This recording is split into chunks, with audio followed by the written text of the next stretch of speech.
شب شعرهایی که خود عظما تو شرکت میکرد چی بود که حالا این یکی که فقط چتربازها جمع شدن چی باشه؟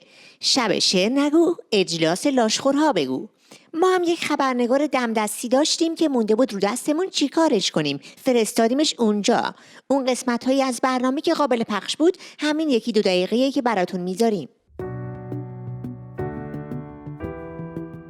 بابام که موشک و توی پستو سوار کرد، تا سر به جنبونیم یه پرستو سوار کرد.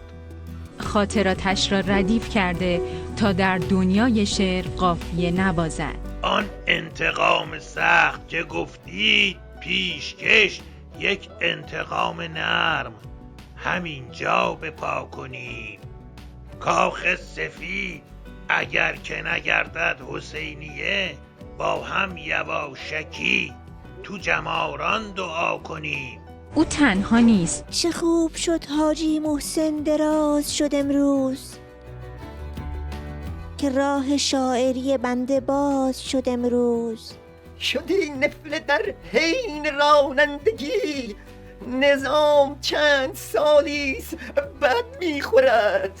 سلیمانی و تو که کتلت شدید، چنین فک عظما لگد میخورد. نه نگفتی که هر بیت 100 تومن نامرد؟ الانه که زدی زیرش چه کار باید کرد؟ من خمارم آمدم اینجا موادم را بدین.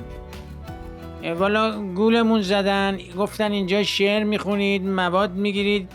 ما هم اومدیم با کوله باری از شعر که یه مختصر موادی بگیریم بریم تو فضا و تو مدار ولایت.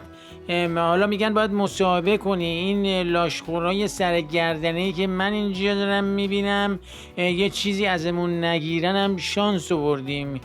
بله ببینین دیگه اینا چی هن که این لاشخوری که الان باش مصاحبه کردم به اینا میگه لاشخور. به هر حال تبریک و تسلیت میگم. تسلیت به مقام عظما که استوانه های نظامش یکی یکی مولینکس میشن. تبریک به خودم که بالاخره تونستم عفه گزارشگری بگیرم.